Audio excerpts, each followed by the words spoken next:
Ассаламу алейкум. Жалпы біздің YouTube көрушілер, тақ маалымат каналыбыздың катталушылары, алыста иштеп жүргөн бекендештер, баарыңыздарга ноокаттан салам айтамын. 12 август 2024 жыл аптанын бүгін 1-күнүндө турабыз, дүйшөмбү күнүндө. Мен сиздерге адаттагыдай ноокаттагы валюта курс бааларын тааныштырамын. Баарыңыздар колдоп лайктан басып коюңуздар. Коммерциялык Кыргызстан банктан баштайбыз. Сатып алуу боюнча айтсак, доллар 85.40, евро 93.00, рубль болсо 0.96 тыйын, 1000 рублиңиздер 960 сом болуп турган кези.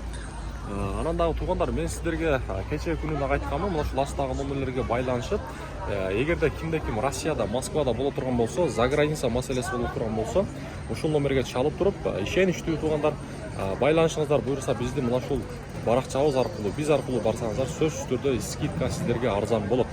Заграница маселеси болсо байланышыңыздар. Анан дагы документ жагынан баардык, синен, трудовой договор, кандай учетко коюу, кандай документ болбосун, ушул астагы номерлерге байланышыңыздар, буйруса сиздерге жакшы кызматтарын өтөйт. Андыктан биздин атыбыздан барсаңыздар, сөзсүз түрдө сиздерге скидка болот.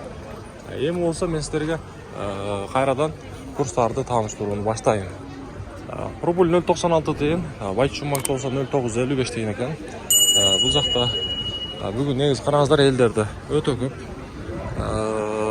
Доскрада банктардагы рубль 0.955, доллар 85.60, евро болсо 93.00 тыйын болуп турат.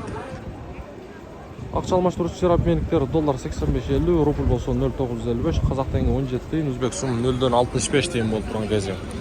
Мына ушундай сөз түрдө туугандар, бизге кат алып коюңуздар, буйруса мына ушундай күнүмдүк сиздерге валюта курс маалары биздин каналыбыздан жетип турат.